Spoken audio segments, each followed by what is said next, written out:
యువగళం పాదయాత్రలో 226 రోజుల పాటు జరిగింది. మీరు మొత్తం నడుచుకుంటూ వచ్చారు. 11 జిల్లాలు, గ్రామాలకు వెళ్ళారు, కార్పొరేషన్స్కి వెళ్ళారు, మున్సిపాలిటీలకు వెళ్ళారు. ఈ మొత్తం పాదయాత్రలో మీ మనసుకు హత్తుకున్న సంఘటన ఏంటి? గంగాధర్ నెల్లూరు నియోజకవర్గంలో చివరి గ్రామం, రాత్రి నైట్ హాల్ట్ ముందర గ్రామంలో ఒక పెద్దమ్మ బోండాలు వేస్తుంది. మా అందరు కూడా ఆకలి వేసింది. మేమందరం అందరు కూర్చుని, అమ్మా కొంచెం వేడివేడిగా ఇయ్యమ్మా అని కూర్చుని ఆమెను అడిగా, ఏంటమ్మా మీరు ప్రభుత్వం నుంచి ఏం ఆశిస్తున్నారని. అప్పుడు ఒక మాటని, అయ్యా 35 సంవత్సరాలుగా నేను ఇక్కడ బోండాలు తయారు చేసి అమ్ముతున్నా.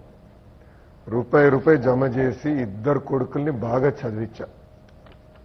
కరెక్ట్గా ఉద్యోగాలు వచ్చే పరిస్థితి, ఇప్పుడు ఉద్యోగాలు వచ్చే వయసు ఉన్న వాళ్ళకి ఉద్యోగాలు లేవు. మా 2 బిడ్డలకు ఉద్యోగాలు ఇప్పించండి అని నాకేం కోరలేదు. ఇదే అని అమ్మ బోండాలు అమ్ముకుంటూ 30 సంవత్సరాలు కష్టపడి పిల్లల్ని చదివిస్తే ఇప్పుడు ఉద్యోగాలు లేవు.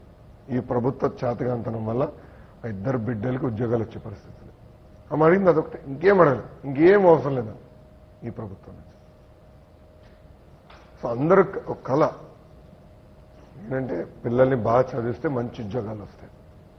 కానీ ఈ ప్రభుత్వం వల్ల బాగా చదివిన వాళ్ళకి ఉద్యోగాలు వచ్చే పరిస్థితి. ఎడ్యుకేషన్ మినిస్టర్ ఈరోజు ఏం చెప్తున్నారంటే పిల్లల్ని బాగా చదివిస్తున్నారు కనుకనే ఉద్యోగాలు రావట్లేదు. అలాంటి పరిస్థితి ఈరోజు ఆంధ్ర రాష్ట్రం. మంత్రి అలాంటి స్టేట్మెంట్ ఇస్తే ఇంకా మన భవిష్యత్ ఏమో. సో ఆ ఘటన పర్సనల్ గా నన్ను బాగా మూవ్ చేసింది. అందుకే 20 లక్షల ఉద్యోగాలు అనేది యువగలం పేరుతో మేనిఫెస్టోలో కూడా 1 of the 6 కింద పెడతాం జరిగింది. నారా లోకేష్ యువగళం పాదయాత్ర ప్రారంభిస్తున్నారన్న తర్వాత మీరు కుప్పంలో ప్రారంభించిన దగ్గర నుంచి విశాఖపట్నం వరకు కూడా యువత ఎక్కడ చూసినా తెలుగుదేశం పార్టీకి ఏదైతే మిస్సింగ్ లింక్ ఉందనుకున్నారో ఆ యువత మీతో పాటు కలిసింది, మీ అడుగులో అడుగు వేసింది.